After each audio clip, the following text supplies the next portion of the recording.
नमस्कार, आप देख रहे हैं प्राइम टीवी। मैं हूं आपके साथ अब्दुल करीम। पूरे देश में आज की तारीख ये बताने का प्रयास कर रही है कि देश की राजधानी दिल्ली के बॉर्डर पर मचा घमासान जो किसान आंदोलन में तब्दील हो चुका है। अब देश में काबिज सत्ता पक्ष के लोग इस किसान आंदोलन को विपक्ष की साजिश बताने में लगे हुए हैं। वहीं विपक्ष किसानों के इस आंदोलन में अपनी हवा देने वाली भूमिका निभा रहा है। जौनपुर के किसानों से क्या कुछ सुनने को मिला, आइए दिखाते चलें। जो आम जनमानस में बैठा किसान है वो क्या कहता है कृषि विधेयक पर मचे घमासान के इस मुद्दे पर जो जन आक्रोश बना और किसान आंदोलन में तब्दील हो गया। आइए देखते हैं जौनपुर के किसानों की उनकी व्यक्तिगत राय। नमस्कार, मैं केसी मिश्रा और आप देख रहे हैं प्राइम टीवी। प्राइम टीवी आप देख रहे हैं और अब जहां पर हम पहुंचे हुए हैं अपनी रिपोर्ट्स करने के लिए, आप सभी लोग जानते होंगे कि किसान आंदोलन ये पूरे देश का सबसे प्रभावी मुद्दा है। किसान आज राजधानी दिल्ली में उसके बॉर्डर पर डटा हुआ है और तमाम प्रकार की इस कड़ाके की ठंड में यातनाएं सह रहा है, लेकिन हटने को वो तैयार नहीं है। वो अपनी जिद पर अड़ा हुआ है।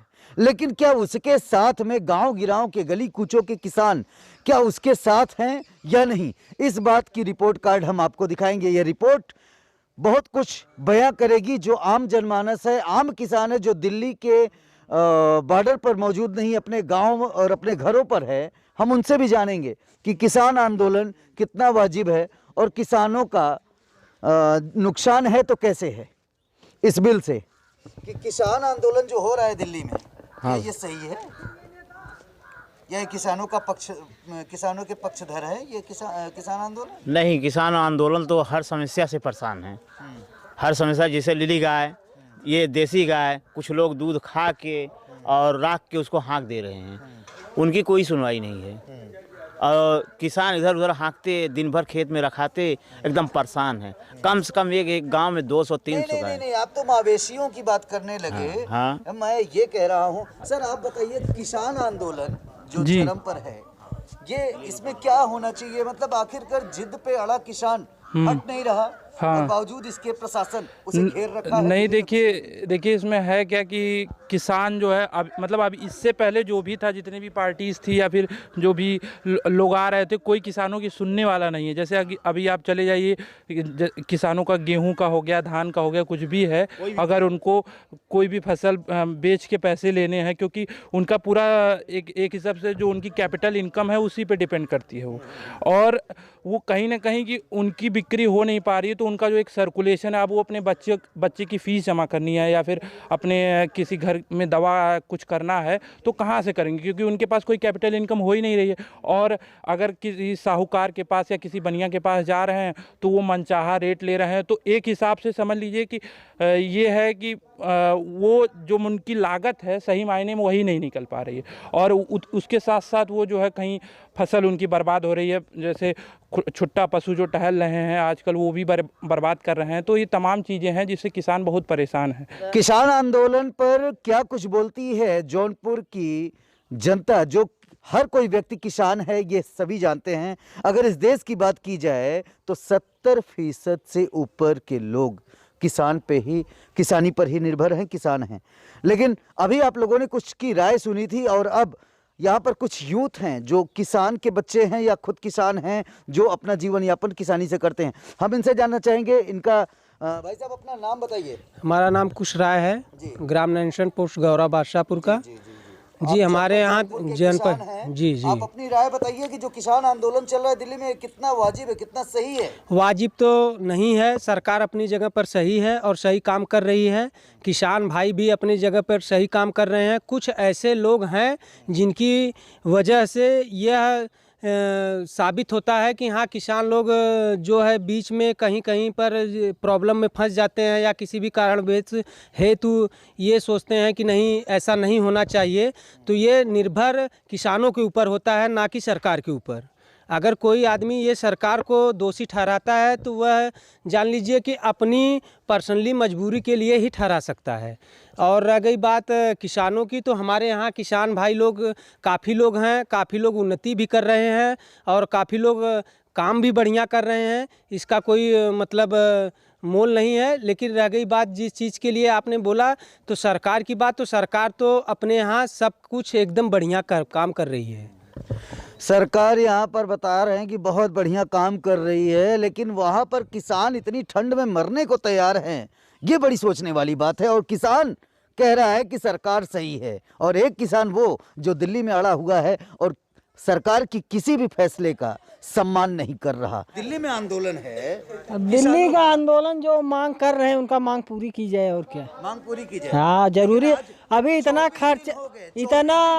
खर्चा करके किसान खेती किए हैं, अगर उसका मूल्य नहीं मिलेगा तो क्या करेगा? अपने 24 दिन हो गया, उसका तो जरूरी है न भाई। सरकार बैकफुट जाने को तैयार है, न किसान वहां से हटने को तैयार है। आखिर में इतनी कड़ाके की बेशुमार ठंड में जरूर क्या हश्र होना है उन किसानों का?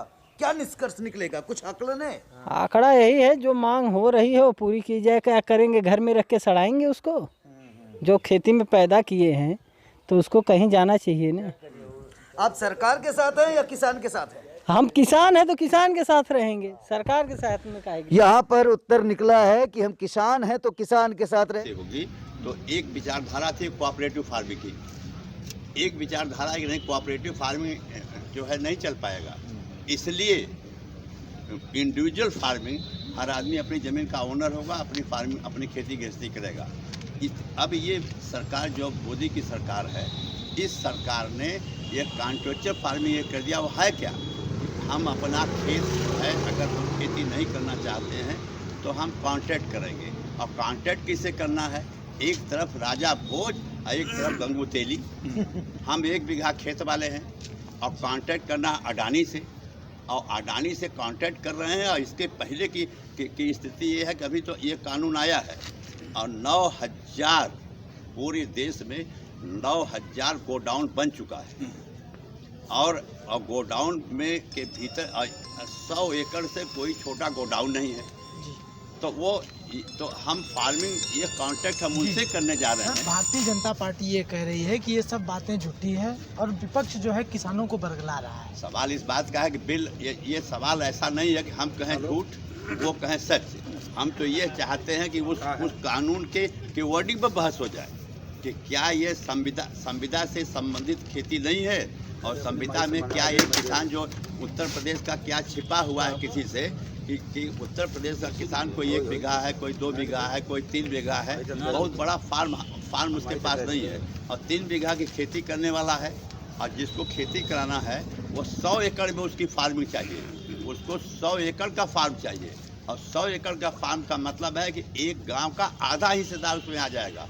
और मैं अपना ज़मीन 3 बीघा दिया और हमारे पड़ोस का आदमी का 5 बीघा ज़मीन है, वो अपनी खेती करना चाहता है तो कैसे 100 एकड़ होगा? मीन देयर बाई किसान अपने जिद पर अड़ा है कि वो उसको वहाँ से हटाया जाएगा। और हमारी कोई पीड़ा है तो इसके लिए कोई सिविल कोर्ट नहीं है, इसके लिए कॉम्पिटेंट कोर्ट केवल SDM है। हम SDM के यहाँ जाएंगे। और आप सब लोग महसूस कीजिए कि SDM की ये इनकी स्थिति ये है कि ये तो शासन के एक अंग हैं ये। और ये अडानी की सुनेंगे कि वो बेचारा गरीब किसान की सुनेंगे? हमारा जो कॉन्ट्रैक्ट हो रहा है वो है, हम तो एक गरीब आदमी हैं और हमारी लड़ाई जो हमारा संविदा हो रही है अडानी से। क्या बोलती है किसान यूनियन? ये तो दिख रहा है जी, लेकिन किसान जो आम जनमानस में शामिल किसान है, जी। जैसे यहाँ पर जो लोग बैठे हैं वो आम किसान ही कहे जाएंगे। हाँ। आप अपनी व्यक्तिगत प्रतिक्रिया दीजिए जो किसी भी राजनीतिक दबाव की शिकार न हो। नहीं, इसमें जो केंद्र सरकार ने जो कानून पास किया ये किसानों के हित में है। इसमें जो है MHP की बात थी जो सरकार ने मान लिया। अब ये किसान आंदोलन तो खाली दलगत है। प्रारंभ में क्या ये किसान आंदोलन करना ठीक था? नहीं, ठीक तो नहीं था, लेकिन हाँ ये जरूर था कि सरकार द्वारा अगर ये हुआ तो उसमें जो आपका MHP की बात थी, क्योंकि सरकार ये शंका थी कि कल जो है MHP हटा ली जाएगी, लेकिन अब सरकार ने इस बात को राजी हो गई कि हम इस पे जो है MHP जारी रहेगी। लेकिन MHP पे मौखिक रूप से, कथित रूप से, लिखित रूप से नहीं मिला। लिखित तो अभी नहीं दिए हैं, लेकिन संशोधन करने के लिए कह रहे हैं कि हम लिखित भी कर देंगे। सर आप अपनी राय बताएं, आप भी किसान हैं और यहाँ पर मौजूद हैं। हमने कुछ किसानों से वार्ता करने के लिए अपने चैनल पे ये जो हमको मैसेज मिला है कि हमको प्रतिक्रिया भेजनी है, आम जनमानस में बैठा किसान क्या सोचता है दिल्ली में चल रहे आंदोलन के ऊपर? देखिए, ऐसा है कि आम जनमानस में जो किसान बैठा है वहाँ पे जो राजनीतिक दल जब पहुँचना शुरू किए तो इन्होंने किसान आंदोलन को कमज़ोर किया। दूसरी चीज़, किसानों की जो ये मांग है कि तीनों कानून वापस लो, ये तथ्यात्मक नहीं है। आप मांग कीजिए कि इसमें जो कमियां हैं उसका सुधार कीजिए, कहाँ कहाँ क्या कमी है जिससे किसानों का अहित हो। कानून वापस लेना कोई विकल्प नहीं, उसमें खामियां क्या है उसका सुधार क्या हो। तो सरकार एमएसपी पर जो कह रही है कि हम इसको कर देंगे, उसके लिए एक समय दे, हम 1 महीने 2 महीने में इसको लिखित में कर देंगे। और अगर 1-2 महीने का समय लेकर किसान जो है मौखिक कर पाई, लिखित नहीं दे पाई, तो हमको लगता है कि ये आंदोलन तब तक चलेगा जब तक कि लिखित न मिल नहीं, जब तक सरकार यदि समय लेती है कि मैं 2 महीने 3 महीने में कर दूंगा, सदन यह मानता है, कैबिनेट मानती है, तब तक तो सरकार को समय देना चाहिए। नहीं करती तो फिर तो आंदोलन खुला रास्ता है, तब तो सरकार ये नहीं न कहेगी कि हमने कहा और नहीं किया। दूसरी समस्या, सरकार जो अपना नियम लगाती है उसका अनुपालन हो नहीं पाता। अभी किसानों के घर में धान की फसल रखी पड़ी है और वो लोग अपना रजिस्ट्रेशन करा के सचिव के पीछे पीछे घूम रहे हैं। कोई सचिव नहीं मिल रहे हैं तो कहीं बोरा नहीं मिल रहा है, तो कहीं कुछ कमी बता के लिया नहीं जा रहा है। और बनिया लोग 10 रुपया 11 रुपया में धान खुलेआम खरीद कर रहे हैं। आखिर वो धान कहाँ जा रहा है? ये चीज़ सोचना जरूरी है। यदि व्यापारी ले रहे हैं तो व्यापारी को भी आप रजिस्टर्ड कर दीजिए, एमएसपी पे व्यापारी से लीजिए। तो आपने किसानों की राय सुनी ली होगी, बहुत सारे लोगों ने अपनी प्रतिक्रियाएं दी हैं।